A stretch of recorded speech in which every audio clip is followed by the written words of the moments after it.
and welcome to the Power of Positive Thinking. My name is Emily Whelan and I've created a series of free video training to help you grow and develop a more positive mindset. And today we're going to talk about how we can grow our confidence. And this is a topic that has come up over and over again in my workshops and courses, and it's a topic that's very close to my heart. So hopefully we're going to give you some great tips and advice that is going to help you grow your confidence. One idea that really stood to me over the years in relation to growing your confidence is to do the things that you're afraid to do. So if you think about it, when we learn to drive, for example, that's a very nerve-wracking experience, and in the beginning there's so many things that we have to remember, and we're nervous of other drivers on the road. It really kind of pushes us outside our comfort zone, and it takes a lot of lessons for us to build our confidence and to get familiar with all the things that we need to be doing. And over time, a few months down the line, eventually it becomes second nature to you. And that's what it's all about, really. When you're faced with things that push you outside your comfort zone and you feel that you don't have the confidence, just remember that you have to start somewhere, you have to take action, and you really need to start doing the things that you're afraid to do. That's the only way that you're going to start growing your confidence.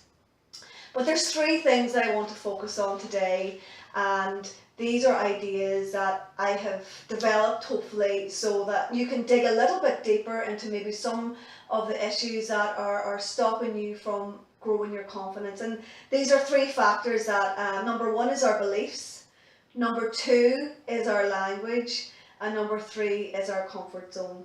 So we'll take factor number one and we'll look at our beliefs. And we all have beliefs about ourselves. Sometimes these beliefs are positive, sometimes these beliefs are negative, and they have either a positive or negative impact on our life.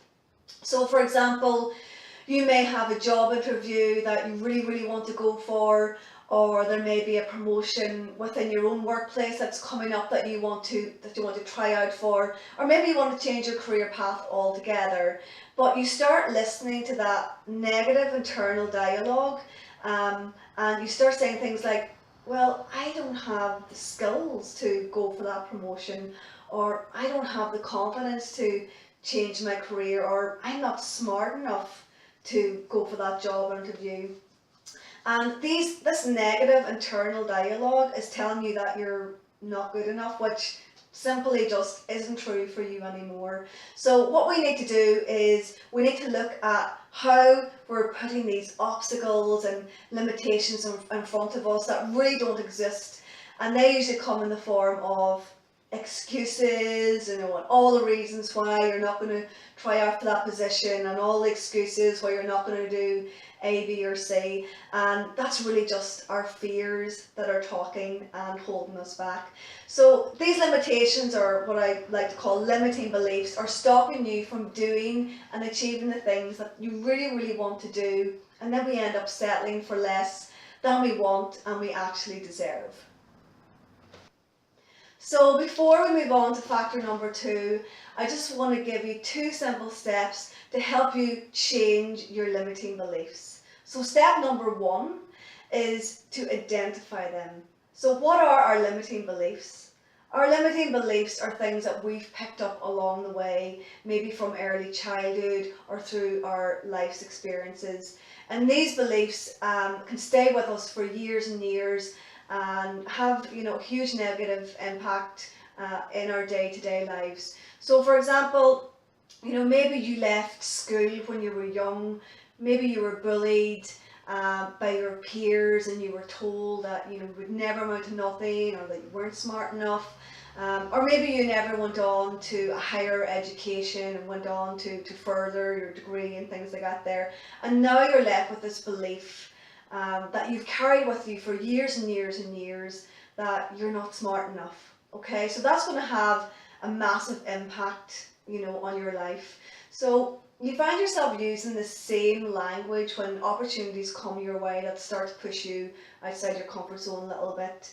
So maybe you really want to go for that job promotion, or change your career path like we were talking about earlier, and you start saying things to yourself like, oh well, I'm just not good enough, and that's the language that you become familiar with. So we need to challenge that and we need to change that language. So instead of saying, I can't do such and such, start saying, well, I can do such and such, and see how that feels in your body, and start challenging yourself to overcome these limiting beliefs. You know, when you find yourself saying, well, I don't have the skills to go for that job promotion or whatever it is, start saying things like, well, I might not have the skills right now, but you know, I know that I can learn them over time. It's really crazy to think that you're not smart enough and that you're not good enough. You know, those limiting beliefs are just not true for you anymore, and you really need to start letting go of them. Many successful people have gone on to do great things without any education, without any degrees or any of those pieces of paper that we think that we need. So these beliefs, you know, do they belong to you anymore? They do not belong to you, so just cut the cord and let them go and start moving past them, start challenging them. Okay, so let's take a look at factor number 2, and that's our language. And this is where I really need you to start focusing on the words that are coming out of your mouth on a day-to-day basis. But there's one word in particular that I want you to focus on today, and that is the word but. So every time you hear yourself saying in a sentence using the word but, it's usually followed by a limiting belief or something that's just no longer true for you anymore. Let me give you an example. You really want to do a course and you find yourself saying, I really would love to do such and such course, but I don't have the confidence. So what I want you to do is change the word but to an and reframe that sentence. So, example, I really want to do that course and I know that it will help grow my confidence. So doesn't that feel more true and just a little bit lighter? Let's try another example. I really want to go and join the gym, but I feel self-conscious that other people will be watching me. So we're going to change the word but to an and we're going to flip that sentence around. I really want to go to the gym and I know that nobody's going to be watching me because they're going to be so focused on their own fitness goals. So just by simply changing that word but to an and flipping your sentence around really does feel so much better for you. What do you think? So moving on to factor number 3, how can we learn to step outside of our comfort zone? I know it's so easy just to stay inside your comfort zone, doing things that you're familiar doing. We all have our habits and routines that we like, and after all, we are creatures of habits. But believe you me, you're not doing yourself any favours by staying inside that comfort zone. We need to start learning how to take action and start taking steps to stretch ourselves, to stretch our abilities, so that we can move forward in our lives and start doing the things that we actually really want to be doing and achieving. So ask yourself, what's really stopping you? And you know, you might find that your limiting beliefs are stopping you from moving past your comfort zone. So you may find yourself wanting to do a course or something like that there, but you have these limitations and you start putting these obstacles in front of you. So one step that you can take is trying to identify that, you know, what's really going on here. Are you afraid that, you know, you're going to be asked questions or put on the spot? Are you nervous about being in large groups of people? Are you nervous that your neighbour up the road is going to be there and they're going to find out about your business? So these are some of the fears that might crop up for you that are kind of stopping you from taking the next step forward. But you can do something very small, like pick up the phone, talk to the instructor of that course and ask her all these questions, so that you can start feeling more comfortable about it and you can start addressing maybe some of your concerns. And you may even end up signing up that evening with her and taking the course. So you're not going to know until you start taking action.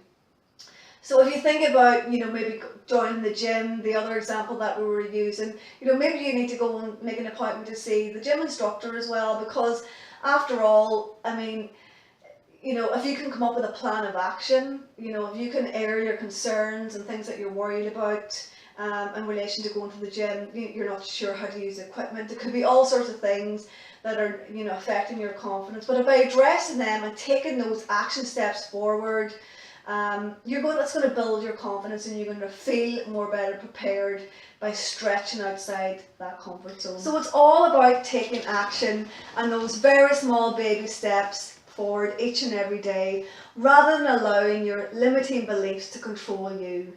You can achieve anything if you put your mind to it. You need to get back into the driver's seat of your own life and start moving forward past your fears, past your obstacles, pushing outside your comfort zone. Thank you so much for tuning in today. Don't forget our 3 steps. We have to identify our limiting beliefs, challenge them, and then change them. Thank you so much for tuning in. If you're faced with any struggles yourself that you would like to talk about, please, drop a comment below, or go visit my website, emilywhelancoaching.com. Write me an email, info@emilywhelan.com. Feel free to share this video. Sign up to my newsletter if you don't want to miss out on any more of this free video training. Thank you so much. I'll see you next week. Bye bye for now.